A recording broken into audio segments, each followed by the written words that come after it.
Ever wonder if you're selling your soul to companies like Google, Facebook, and Twitter? Well, you're probably not that far off.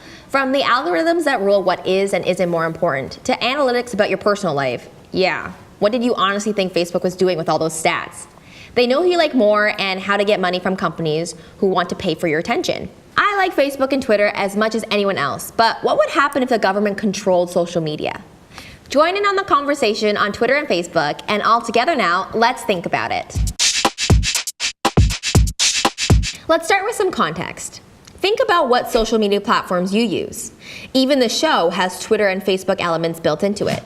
Twitter, Facebook, and Google are all private American-based corporations which, purely based on their structure, aim to make money. And when I say this, usually I get a reaction like, wait, how does the internet make money? It's all free. Yeah, a reaction pretty much like that. It should be to no one's surprise there are many ways that corporations like Google and Facebook make profit, mostly through business to business, the sales of services, and advertising. This means that these corporations are not looking to help users, but rather build the number of users on their sites. So for the most part, Google and Facebook are looking to service other companies. I knew Google hated me. They gave me this job application. Don't worry though, things aren't looking so bleak. The idea of the government having an influence on the things we watch comes from what we do today. The Canadian government currently has an influence on what we watch. Public broadcasting and public radio, paid for with taxpayer money, are two great examples of media that is directly made for public interest. Many countries, including the UK and the US, have some form of public broadcasting companies for radio and television. So why not social media platforms? Well, because I don't exactly want the government to know what I'm Googling at 3 a.m.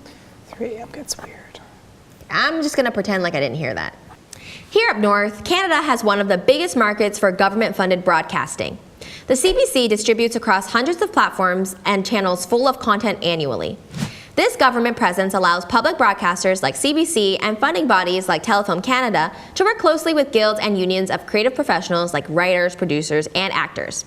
This creates an industry that benefits professionals and the public, not just corporations. Wait, are you telling me? Yes. Any Canadian show you've heard of likely has some government involvement. So yeah, especially Degrassi. Wait, oh my goodness. Aubrey is the best actor of our time. Really? And because taxpayer money goes into making Canadian content, it means Canadian media is accountable to the public. So that begs the question, who is accountable for the effects and impact of popular online content? Wouldn't that be like the content creators, like YouTubers? Well, let's take an example. Louis Cole went to North Korea a little while ago and did some fun tourist stuff. Much better. No kidding. Wow.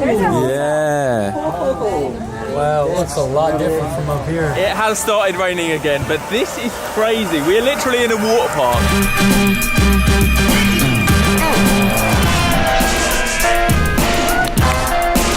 And had it been literally anywhere else where fun tourist stuff doesn't currently come at the cost of hundreds of thousands of lives, that would have been damn dandy. But it's North Korea. You don't have to be a super genius to know that that's maybe not the best idea to show the positive side of that country. By trying to show the bright side of an oppressive regime, Louis glosses over and minimizes a country with human rights violations without parallel in the contemporary world. So that's pretty bad. Right. But to be honest, who really cares about Louis Cole that much? Nor I or anyone was expecting much from a white dude bro with dreads who almost got banned from YouTube for eating live animals. Yeah, that happened. That is so disgusting, I think I'm gonna puke. The main concern is a larger issue that this poses. Who is responsible for the young people who watch Louis' videos? They may not understand the problem of only showing the positive side of North Korea. People are constantly trying to share their favorite content without looking into where it originates or how dangerous it can be. When content goes viral, it infects every part of life. It floods news feeds, occupies conversations at work and school, and eventually creeps its way into mainstream media. That influence comes with great responsibility, as even some memes can have detrimental consequences. In the past, popular online content, like memes, have caused eating disorders to severe physical injuries to multiple deaths. So internet creators, are they responsible? Technically speaking, anyone over the age of 13 can be a content creator. That's not exactly a high bar for maturity and critical thought. Though I know a lot of 13-year-olds who'd know that North Korea was a bad call. Assuming that everyone who makes something on the internet has the resources, maturity, and understands the influence of broadcasting to millions is at best naive and at worst a tragic mistake. I've already talked about Louis Cole, who clearly had good intentions that didn't exactly shine through.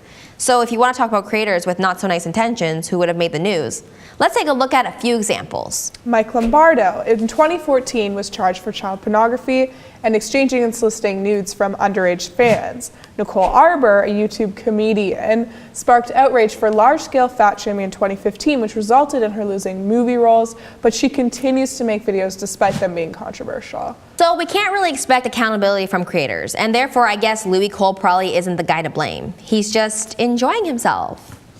Just like that guy jerking off in public. Stop policing joy. I'm gonna pick on Louis Cole a bit more, so let's continue with that. Every article about Louis Cole and his super fun, magical, whimsical North Korea trip has yet to mention any response or reaction from YouTube. Because why would YouTube as a business care? Those videos are a point of controversy. They generate clicks. Clicks are money. Watch time is money. Young, impressionable minds are money. And even if YouTube had interest in doing anything, which they don't, from giving a warning pre-roll or taking the videos down, that's censorship or policy, but whatever, let's just not get into that. Okay, we don't blame YouTube. Everyone loves Google, right? I love Google so much, I love privacy. And we're back to, is the government responsible? This is a bit tricky, because you first have to ask which government. China does have a thing about popular internet content, but let's just say that isn't the ideal scenario. China's regulation of the internet calls the web a crystallization of human wisdom that not all citizens are entitled access to. No one is allowed to use the internet to do anything that incites breaking the constitution, division of the country, or criticism of the state. So like real censorship, not the kind white boys are obsessed with. What do they do without Facebook? Have real privacy? So how have Western governments dealt with internet regulation and policy? Well, whether it's copyright policy or trade and advertising policy, the government usually has a rough time. Just look at what happens when corporations advertise coffee, junk food, and products to children. In 2015, a complaint was drafted to the Federal Trade Commission in the US about the YouTube Kids app, which had way too many ads for things that shouldn't be advertised to kids. A spokesperson for YouTube, acquired by Google in 2010, responded to the LA Times about the complaint, essentially denying all claims to over 8 child advocacy groups. And to compare quickly from that same article in the LA Times, it was reported PBS, a publicly funded broadcaster, launched a digital app for shows like Arthur or Thomas and Friends, providing children's shows with actual lessons ad-free. Wow, it's like we're actually going somewhere with this.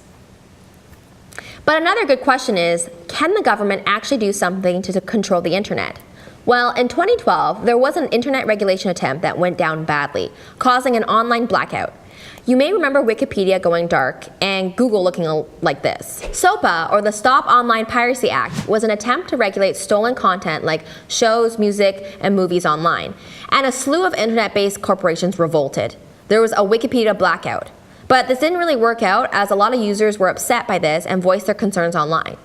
Google and Facebook both had landing pages to educate users about the bill, as protests erupted around the world.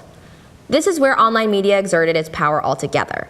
As the Washington Post reported in January of 2012, Twitter, Google, and Wikipedia, even I Can Has Cheeseburger, went on strike, showing the chaos they can cause. The Judiciary Committee could not agree about what the bill should even contain.